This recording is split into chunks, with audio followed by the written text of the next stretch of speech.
You Hong अचंभित रह गया। अधिकांश कृषक विरोध करने की कोशिश करेंगे। यह विशेष रूप से नवजात देवत्व क्षेत्र और उससे ऊपर के अभिजात वर्ग के लिए सच था। उन्हें आमतौर पर अपने संप्रदायों का समर्थन प्राप्त था। इसलिए नीदरलैंड संप्रदाय ने स्पष्टता संप्रदाय, धर्मी संप्रदाय और अन्य प्रमुख संप्रदायों पर विजय प्राप्त करना चुना। उन्होंने अन्य महान कृषकों को डराने के लिए विभिन्न अभिजात वर्ग को अपने में समाहित कर लिया। इस तरह अन्य बड़े कृषक जल्दबाजी में कदम उठाने की हिम्मत नहीं करेंगे। इस बीच ग्रेट यान में नीदरलैंड संप्रदाय अपना ध्यान शाही परिवार से निपटने पर केंद्रित कर सकता था। जहां तक उन किसानों की बात है जिनका अराजकता के दौरान सामना हुआ था, जैसे कि यू होंग से पहले के ये लोग, भविष्य में किसी भी अवांछित विकास से बचने के लिए वे आमतौर पर उन्हें पकड़ लेते थे। जब हालात शांत हो जाते थे तो वे उन लोगों को रिहा कर देते थे जिन्हें रिहा किया जाना चाहिए था, और जिन्हें मार दिया जाना चाहिए था उन्हें मार देते थे। आखिरकार किसी शहर को जीतना एक क्रूर कार्य था। शिबुया ने नीदरलैंड संप्रदाय के लिए ये योजना इस उम्मीद में बनाई थी कि कोई भी परेशानी पैदा करने के अवसर का लाभ नहीं उठाएगा। यू होंग ने उस युवा महिला की आभा का अनुमान लगाया जो अचानक प्रकट हुई थी। उनकी भौहों पर बल पड़े। प्रारंभिक चरण नवजात देवत्व क्षेत्र। लियांग प्रांत में एक नवजात देवत्व क्षेत्र कृषक क्यों है? अंत में उन्होंने कहा, मैं यू होंग हूँ, नीदरलैंड संप्रदाय के एजू ड्रैगन हॉल की दूसरी सीट। मुझे नहीं पता कि आप में से 2 लोग यहाँ लियांग प्रांत के शहर में क्यों हैं, लेकिन मैं आपसे सहयोग मांगूंगा और अपने लोगों का अनुसरण करूंगा। उन्होंने सदैव विशेषज्ञों का सम्मान किया था।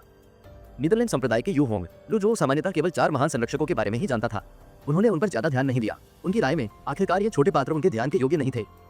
यू होंग नाराज नहीं था। उन्होंने पूछा, बूढ़ी श्रीमान, क्या आप नीदरलैंड संप्रदाय के बारे में नहीं जानते? छोटी युआन एयर कुछ कहने ही वाली थी कि लू जो ने उसे रोक दिया। ये छोटी लड़की अपने मुंह से चीजों को आसानी से बर्बाद कर सकती है। लू जो ने अपनी दाढ़ी को सहलाया और कहा, मैं 1 या 2 चीजें जानता हूँ। यू होंग ने अपनी बाईं ओर मुठ्ठियां पकड़ते हुए कहा, मेरे संप्रदाय के गुरु ईविल स्काई पवेलियन के पहले शिष्य है। वह खेती की दुनिया में दुर्लभ हाट पत्ती वाले कुलीनों में से एक है। जिस व्यक्ति से लू जो अभी मिलना चाहता था वह यू छेंगहाई या शिबुया था। इसे हासिल करने से पहले वह अपने बारे में बहुत अधिक जानकारी का खुलासा नहीं कर सके। कुछ देर तक खुद से बुदबुदाने के बाद लू जो ने कहा, मैं तुम्हारे साथ चलूंगा। छोटा युवान, वह सचमुच अपने मालिक के मन के विचारों को समझ नहीं पाई। क्या उसके स्वामी को ऐसा करने की आवश्यकता थी? हालांकि वह जानती थी कि उसके मालिक के पास अपने हर काम के लिए अपने कारण थे। इसलिए उसने कोई आपत्ति नहीं जताई और आज्ञाकारी रूप से लू जो का अनुसरण किया और आगे बढ़ गई। आपके सहयोग के लिए धन्यवाद। लू जो, लिटिल युआन, एयर और शेन लियांगशॉ ने यू होंग और उसके लोगों के नेतृत्व में विला छोड़ दिया। इस बीच स्टीवन जो और फैंग टिंगजू चलने में बहुत घायल हो गए थे। उन्हें सामान्य संप्रदाय के सदस्यों द्वारा ले जाया गया। दोपहर तक नीदरलैंड संप्रदाय ने लियांग प्रांत के शहर पर सफलतापूर्वक विजय प्राप्त कर ली थी। लू जो, लिटिल युआन, एयर और शेन लियांगशू को रिजर्व सेना शिविर में भेजा गया जहां लियांग प्रांत आमतौर पर अपने किसानों को नियुक्त करता था। रास्ते में यू होंग उनके साथ रहे। शिविर में लू जो ने ब्राह्मण सागर क्षेत्र के अंदर और नीचे लगभग 50 कृषकों को देखा। ऐसा लगता था जैसे लू जो और लिटिल युआन के पास यहाँ के लोगों के बीच सबसे गहरा खेती का आधार था। इसमें कोई आश्चर्य नहीं था कि यू होंग ने उन्हें तरजीह दी। जहां तक शेन लियांगशू की बात है, उसके साधना आधार के बिना सामान्य संप्रदाय के सदस्यों को भी उसकी रक्षा करने में कोई परेशानी नहीं होती थी। यू होंग ने लू जो से कहा, चिंता मत करो, मुझे तुम्हें कुछ दिनों तक इसे सहन करने के लिए कहना होगा। जब हम लियांग प्रांत के सभी 10 शहरों पर विजय प्राप्त कर लेंगे तो तुम्हें रिहा कर दिया जाएगा। लू जो ने पूछा, क्या नीदरलैंड संप्रदाय मो शहर पर विजय प्राप्त कर सकता है? यू होंग ने अस्वीकृति के संकेत के साथ उत्तर दिया, क्यों नहीं। आपको सच बताने के लिए हमारे पक्ष में ईविल स्काई पवेलियन का मिस्टर 7 है। नीदरलैंड संप्रदाय दुनिया पर शासन करेगा, ये केवल समय की बात है। मुझे याद है कि मो शहर कोइलिंग ड्रैगन फॉर्मेशन द्वारा संरक्षित है। आप उससे कैसे निपटेंगे? यू होंग अचंभित रह गया। यदि ऐसा किसी अन्य समय में हुआ होता तो उसने उस किसान पर प्रहार किया होता जिसने नीदर संप्रदाय पर संदेह किया था। हालांकि इन दोनों के पास गहन साधना आधार थे, विशेष रूप से बूढ़े व्यक्ति के पास की छोटी लड़की जो एक हवाई सर की तरह लगती थी, लेकिन उसके पास एक नवजात देवत्व क्षेत्र की साधना आधार थी। ऐसे महत्वपूर्ण क्षणों में इन अभिजात वर्ग को खुश करना हमेशा बेहतर होता है। तो उन्होंने मुस्कुराते हुए कहा, मुझे संप्रदाय के गुरु और मिस्टर 7 की क्षमताओं पर विश्वास है। ये कहने के बाद वह मुड़ा और चला गया। यू होंग के चले जाने के बाद अन्य कृषक लू जो और लिटिल युआन की ओर झुंड में आ गए। उन्होंने लू जो को थम्स अप दिया। मैं प्रभावित हूँ, आप नीदरलैंड संप्रदाय के गिजू ड्रैगन हॉल की दूसरी सीट पर उस लहजे में बोलने के लिए काफी साहसी है। बूढ़ी श्रीमान, हम केवल बाहरी लोग हैं, आप उन चीजों के बारे में क्यों पूछेंगे? सावधान रहें कि आप भी आग से न जले। यह सही है, हमें यहाँ अच्छा खाना मिलता है, उन्हें अपनी लड़ाई लड़ने दीजिए। जब तक मेरे मुंह में खाना है मुझे परवाह नहीं है कि दुनिया किसकी है। जाहिर है अधिकांश किसान इस बारे में उदासीन थे। आखिर इन परिस्थितियों में खड़े होने की हिम्मत कौन करेगा? नीदरलैंड संप्रदाय का विरोध करने का साहस कौन करेगा? लू जो ने इन निम्न श्रेणी के कृषकों की उपेक्षा की। उसका लक्ष्य शिबुया और यू छेंगहाई को पकड़ना था। वह अन्य मामलों की कम परवाह नहीं कर सकता था। उन्होंने सिस्टम डैशबोर्ड को बुलाया और मिशन कॉलम का निरीक्षण किया। पहले की तरह ये तियानेसन के अलावा यू छेंगहाई और शिबुया दिखाई नहीं दिए। अन्य 6 मुख्य मिशन उनके शिष्यों को निर्देश देने से संबंधित थे। पास खड़े शेन लियांगशॉ ने खट्टी मीठी अभिव्यक्ति के साथ कहा, बूढ़े श्रीमान, हमारे समझौते के बारे में मैंने हमेशा अपनी बात रखी है। धन्यवाद बूढ़ी श्रीमान। शेन लियांगशू चुके। लू जो ने अब उसकी ओर नहीं देखा। वह जानता था कि शेन लियांगशू उसके करीब रहकर उसकी सुरक्षा चाहता था। अब जबकि लियांग प्रांत के शहर के हर कोने में खतरा मंडरा रहा है, शेन लियांगशॉ को अपनी जान गंवानी पड़ सकती है। गोधूली बेला में पूरे शिविर में एक ध्वनि तरंग घूम गई। अन्य जनजातियों ने आक्रमण किया है। निचले संप्रदाय के वे लोग जो ब्राह्मण सागर क्षेत्र में या उससे ऊपर हैं, मेरा अनुसरण करें। यू होंग ने अपने अवतार में उड़ान भरी। उनका 40 फुट का अवतार बेहद आकर्षक था। नीदरलैंड संप्रदाय के कृषक तुरंत हवा में उड़ गए। उन्होंने यू होंग का पीछा किया और उत्तर में शहर की दीवारों की ओर उड़ गए। अन्य जनजातियों का आक्रमण। शेन लियांगशॉ हैरान दिखे। छोटी युआन एयर ने किसानों को हवा में उठते देखा और उसने उत्साह से ताली बजाई। अगर ऐसा पहले हुआ होता तो वह शो देखने जाने को लेकर हंगामा कर देती। उसे हलचल भरे दृश्य पसंद थे, लेकिन वह थोड़ी चिंतित भी थी। जब उसे अपने स्वामी की चेतावनी याद आई तो वह तुरंत शांत हो गई। हालांकि वह नवजात दिव्यता क्लेश क्षेत्र की कुलीन और ईविल स्काई पवेलियन की 9वीं शिष्या थी, लेकिन उसने ऐसा दृश्य कभी नहीं देखा था। उसने सहजता से लू जोहो की बाह पकड़ ली। लू जोहो ने अपनी दाढ़ी पर हाथ फेरा और कहा, डरने की कोई जरूरत नहीं है। वह शांत दिखाई दिया, लेकिन अंदर ही अंदर उसने सोचा कि उसे मिन्शी को भी साथ लाना चाहिए था। आखिरकार छोटी लड़की अनुभवहीन थी। बाकी लोग आश्चर्य से बोले। उन्होंने लगभग 1000 कृषकों की ओर इशारा किया जो शहर के दूसरे छोर की ओर उड़ रहे थे। यह देखने में एक राजसी दृश्य था। शहर की दीवारों का शीर्ष पहले से ही किसानों से भरा हुआ था। किसी ने आह भरी, ऐसा ही युद्ध है। वहां कुछ लोगों ने आह भरी और कुछ लोग आश्चर्यचकित हुए। जो लोग एक अच्छा शो देखना पसंद करते थे, उन्होंने निस्संदेह इसका आनंद लिया। इस समय कई नीदरलैंड संप्रदाय के सदस्य भी थे जो लियांग प्रांत के शहर में पैदल भाग रहे थे। जब वे सड़कों पर दौड़े तो जमीन हिल गई। इससे आम लोग घबरा गए। सनसनाहट, सनसनाहट। शहर की दीवारों पर एक विशाल अवतार प्रकट हुआ। एक 70 फुट का अवतार, स्वर्ग, एक 6 पत्ती वाला अभिजात वर्ग। अवतार की ऊंचाई शहर की दीवार से भी अधिक थी। हालांकि नौकरानी शहर विशाल और राजसी था, लेकिन 70 फुट के अवतार की तुलना में यह फीका पड़ गया। अन्य जनजातियां यहाँ है। अन्य लोगों ने उत्तर में आकाश की ओर देखा। विशाल अवतार के चारों ओर काली आकृतियां मक्खियों की तरह मंडरा रही थी, जैसे उन्होंने अवतार पर हमला किया था। अवतार लियांग प्रांत के शहर की ओर बढ़ रहा था। वे रॉली से हैं। यदि रॉली का कोई आदिवासी था तो लू लैंग का भी कोई होना स्वाभाविक था। शेन लियांगशु ने अपने चारों ओर देखा और कहा, बूढ़े श्रीमान, नीदरलैंड संप्रदाय के पास अब हमारी परवाह करने का समय नहीं है। ये हमारे लिए भागने का एक शानदार मौका है। लू जोहो ने उसकी ओर देखा और कुछ नहीं कहा। शेन लियांगशु बहुत बुरी तरह से जाना चाहता था, लेकिन उसकी वर्तमान स्थिति में अगर वह खुद भागने की कोशिश करता तो उसे लाखों टुकड़ों में काट दिया जाता। किसी ने स्पष्ट स्वर में कहा, 70 फुट का अवतार, यह नीदरलैंड संप्रदाय के 4 महान रक्षकों में से एक होना चाहिए। ये या तो डीगिंग या यांग यान होना चाहिए। हम यहाँ से कुछ भी नहीं देख सकते। झपट्टा मारना, झपट्टा मारना, झपट्टा मारना। उनमें से कुछ पास की इमारतों की चोटी पर उड़ गए और कुछ देखने के लिए पेड़ों की चोटी पर उड़ गए। अन्य आदिवासियों की अचानक उपस्थिति ने नीदरलैंड संप्रदाय के शिविर में किसानों को आश्चर्यचकित कर दिया। दुश्मनों को शहर में पैर जमाने से रोकने के लिए 1000 कृषकों में से लगभग आधे शहर की ऊंची दीवार के ऊपर रुके रहे।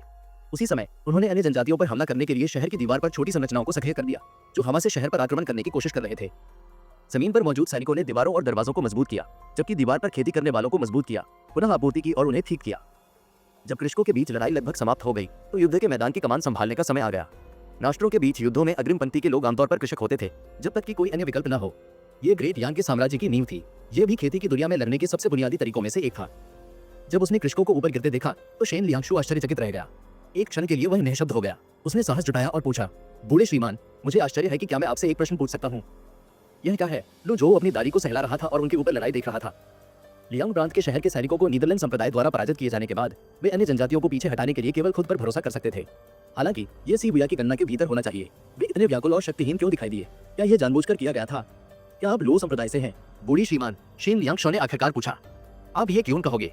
3 संप्रदायों में से लो संप्रदाय तीरंदाजी में कुशल है। उस संप्रदाय में कई विशिष्ट तीरंदाज हैं। लो संप्रदाय के कुलपति भी एक अद्वितीय तीरंदाज है। उन्होंने एक बार हेवन मोड फॉरेस्ट में एक ही तीर से एक उच्च रैंक वाले जानवर को मार डाला था। शेन लियांगशु ने सम्मानपूर्वक कहा। उसके हृदय में अभी भी उस तीर का भय बना हुआ था जो उसने सहा था। लू जोहो ने उदासीनता से उत्तर दिया, स्वर्ग के नीचे अनगिनत कुलीन तीरंदाज हैं। लो संप्रदाय उल्लेख के लायक नहीं है। कुछ समय के लिए शेन लियांगशु निःशब्द हो गया। उन्होंने महसूस किया कि लू जोहो का अहंकार दूसरे स्तर पर था। उन्होंने यहाँ तक सोचा कि लो संप्रदाय का उल्लेख करना बहुत महत्वहीन था। स्वाभाविक रूप से उसने अपनी भावनाओं को दिखाने की हिम्मत नहीं की। इसके बजाय उसने पूछा, बूढ़ी श्रीमान, आप अन्य जनजातियों पर आसमान से गोली क्यों नहीं चलाते? आखिरकार शेन लियांगशु 5 पत्ती वाला अभिजात वर्ग था, और फिर भी वह लू जोहो के तीर को नहीं रोक सका। उनकी राय में अगर लू जोहो ने अपनी सारी ताकत लगा दी और अन्य जनजातियों के नेता पर हमला किया तो यह लड़ाई का रुख बदलने के लिए बहुत कुछ करेगा। वह कई संदिग्ध सौदों में शामिल हो सकता है, लेकिन वह नहीं चाहता था कि अन्य जनजातियां ग्रेट यांग की भूमि पर कदम रखें। लू जोहो ने शहर की दीवार पर लड़ाई का निरीक्षण करना जारी रखा। उन्होंने तुरंत इस सवाल का जवाब नहीं दिया। अगर उसने कार्रवाई की तो वह निश्चित रूप से खुद को बेनकाब कर लेगा। उस समय वह यू छेंगहाई या सीबुया को कैसे पकड़ने जा रहा था? हमेशा की तरह वह कार्य करने की जल्दी में नहीं था। अंत में उन्होंने उत्तर दिया, नीदरलैंड संप्रदाय की ताकत के साथ यह इन अन्य जनजातियों से निपटने के लिए पर्याप्त होना चाहिए। शेन लियांगशु ने और कुछ कहने की हिम्मत नहीं की। छोटे युआन ने लू जोहो की बाहों को गले लगाया। अब तक उसकी अधिकांश घबराहट दूर हो चुकी थी। वह अब उत्सुक थी। उसने कहा, मास्टर, मैं देखना चाहूंगी। लू जोहो का भी यही विचार था। चल दर। वे दोनों तेजी से शहर की दीवार की ओर बढ़े। शेन लियांगशु ने शुरुआत की। उसने अपने बाएं और दाएं देखा। शिविर सुनसान था। वह झट से चिल्लाया, मेरी प्रतीक्षा करो। फिलहाल सबसे सुरक्षित जगह बूढ़े के पास ही थी। कुछ ही समय में वे तीनों शहर की दीवार के नीचे थे। उन्होंने इसे दूर से नोटिस नहीं किया, लेकिन अब जब वे इसके इतने करीब खड़े थे तो दीवारें बहुत ऊंची थीं। वे इस स्थान से दीवार के शीर्ष को नहीं देख सके। यदि अभिजात वर्ग अपने अवतारों के साथ हवा में नहीं उड़ रहे होते तो उनके लिए शहर के भीतर से दिलचस्प लड़ाई देखना लगभग असंभव था। बूढ़ी श्रीमान, मैं मेरे बारे में मत बोलना, शेन लियांगशु ने उत्सुकता से कहा। लू जोहो ने अपना हाथ लहराया। वे तीनों शहर की दीवार के शीर्ष की ओर उड़ गए। बूम बूम बूम, वाह वाह वाह। युद्ध की तीव्र ध्वनियां उनके कानों तक पहुंची। जब वे तीनों शहर की दीवार की चोटी पर उतरे तो उन्होंने जो देखा उससे वे अवाक रह गए। 2 अवतार, एक लगभग 50 फुट लंबा और दूसरा 70 फुट लंबा, शहर की दीवार के पार खेतों में अन्य जनजातियों के खिलाफ बहादुरी से लड़ रहे थे। वर्मिलियन बट हॉल की पहली सीट, यांग टैन ने तेजी से अपने अवतार का आकार बढ़ाया और दर्जनों राउली आदिवासियों को खदेड़ दिया। राउली जनजाति के लोग सदमे से घबरा गए और मुंह से खून उगलने लगे। फिर भी जमीन पर रौली और लू लैन आदिवासी अधिक थे। लू लैन आदिवासी जब तक संभव हो सके जादू करने की पूरी कोशिश कर रहे थे। बैंगनी ऊर्जा की किरणों ने रौली आदिवासियों को हवा में धन दिया। लड़ाई बहुत अराजक थी। हर कोई इतना व्यस्त था कि किसी ने भी लुजो और अन्य लोगों पर ध्यान नहीं दिया। वे तीनों एक खाली कोने पर खड़े हो गए और अपने ऊंचे सुविधाजनक स्थान से युद्ध को देख रहे थे। शेन लियांगशो ने गले लगाते हुए कहा, यहाँ तक कि यांग यान जो नीदरलैंड संप्रदाय के 4 महान संरक्षकों में से एक है, क्या यह शक्तिशाली है? अन्य रक्षक कितने शक्तिशाली हैं? आप नीदरलैंड संप्रदाय से परिचित हैं। लू जो ने शेन लियांगशु पर नजर डाली। ऐसा लगता है कि शेन लियांगशु भूल गया था कि लू जो ही वह व्यक्ति था जिसने उसे गोली मारी थी। उन्होंने मुस्कुराते हुए कहा, हर कोई जानता है कि नीदरलैंड के संप्रदाय के मास्टर एवर स्काई पवेलियन के पहले शिष्य है। इस समय लू जो ने देखा कि रावली आदिवासी जो कुछ क्षण पहले प्रभाव से उबर गए थे, वे अपने पैरों पर वापस खड़े हो गए थे। वे यांग यान पर गिरोह बना रहे थे। रौली जनजाति के लोग फुर्तीले और अपने पैरों पर तेज होते हैं। उन्होंने किसी भी बौद्ध, कंफ्यूशियस या दाववादी पद्धति को नहीं अपनाया। वे जंगली भेड़ियों की पूजा करते हैं और कभी भी अपने आप पर कार्रवाई नहीं करते हैं। उनके अवतार भी भेड़ियों के आकार में हैं। उनके पास जबरदस्त आत्म उपचार करने की क्षमता है और वे अविश्वसनीय रूप से लचीले हैं। शेन लियांगशो ने कहा, हालांकि आखिरकार बर्बर लोग बर्बर हैं। यह बिना कारण के इतना महान नहीं है। यान 12 देशों को डराने में सक्षम है। लू जो ने अपनी दाढ़ी पर हाथ फेरा और कहा, आप ग्रेट यान में बहुत आश्वस्त लग रहे हैं। शेन लियांगशो ने आह भरी, मेरा विश्वास सम्राट योंग शॉ पर है। जहां तक योंग किंग की बात है, इसे भूल जाओ। ऐसे शब्द हैं जिन्हें श्वेत सूची में शीर्ष पर मौजूद व्यक्ति भी बोलने का साहस नहीं करता। पुरानी श्रीमान, काली सूची और श्वेत सूची लोगों को उनकी खेती के आधार पर रैंक नहीं करती है। श्वेत सूची पर मेरी रैंकिंग एक मजाक के अलावा और कुछ नहीं है, शेन लियांगशो ने कहा। जब उन्होंने बात की तो यह देखा जा सकता था कि उन्हें लगा कि काली सूची में होने से अधिक प्रतिष्ठा है। श्वेत सूची में पहला केवल 5 पत्ती वाला कृषक था। झपटना मारना। इस समय कई रौली आदिवासी हवा में उठ गए। जमीन से निकला एक अनोखा अवतार। मास्टर, वह क्या है? छोटे युआन एर ने दूर एक विशाल भेड़िया अवतार की ओर इशारा किया। भेड़िया राजा अवतार। इसके स्वरूप को देखते हुए यह 6 पत्ती वाला भेड़िया राजा अवतार होना चाहिए, शेन लियांगशो ने गहरे भाव से उत्तर दिया। इस समय भेड़िया राजा अवतार ने खुद को हवा में लॉन्च किया। उसने अपने स्वर्ण कमल पर कदम रखा जिस पर 6 पत्ते घूम रहे थे और खिल रहे थे। लिटिल युआन ने उत्सुकता से पूछा, उनके अवतार इंसानों के रूप में क्यों नहीं है? यह अजीब है, उनके पास स्वर्ण कमल भी है। लू जो ने धीरे से कहा, साधना पूर्ववर्तियों द्वारा छोड़ी गई साधना पद्धतियों और सूत्रों पर बनी है। सूत्रों में विभिन्न संप्रदायों की साधना अवधारणाएं शामिल हैं। अवधारणाएं मन और इच्छा के लिए मार्गदर्शक के रूप में काम करती हैं। उदाहरण के लिए, अगर मैं अपनी ऊर्जा को एक कृपाण में आकार देना चाहता हूं, तो यह एक कृपाण होगा। उसने अपना दाहिना हाथ उठाया और एक ऊर्जा कृपाण उसके हाथ में आ गया। अगर मैं इसे तलवार में बदलना चाहूं, तो यह तलवार होगी। ऊर्जा कृपाण एक ऊर्जा तलवार में बदल गया। फिर यह विभिन्न आकृतियों में बदल गया, इससे पहले कि लू जो ने अंततः ऊर्जा को फैलाने के लिए अपनी मुट्ठी भींच ली। यह अवतारों के साथ भी ऐसा ही है। हालांकि अवतारों के बनने के बाद उनके आकार को बदलना मुश्किल होता है। आमतौर पर इसका स्वरूप खेती के शुरुआती चरणों में तय होता है। जब कन्फ्यूशियस, बौद्ध और दाववादी संप्रदाय प्रभुत्व के लिए लड़े, तो मानव खेती एक प्रकार के स्वर्ण युग में पहुंच गई। तब से 30,000 साल बीत चुके हैं और खेती के तरीके कई श्रेणियों में विभाजित हो गए हैं। 3 अलग अलग शाखाओं ने 3 प्रकार के अवतारों को जन्म दिया।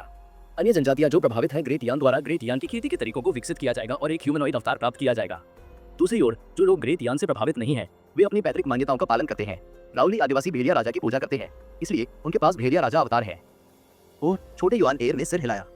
दिंग लिटिल युआन को निर्देश दिया, इनाम 200 योग्यता अंक। शेन लियांगशो ने अपनी मुठ्ठियां बंद की और कहा, मैं प्रबुद्ध हूँ। लिटिल युआन ने पूछना जारी रखा, मास्टर, क्या वास्तव में 10,000 अन्य जनजातियां हैं?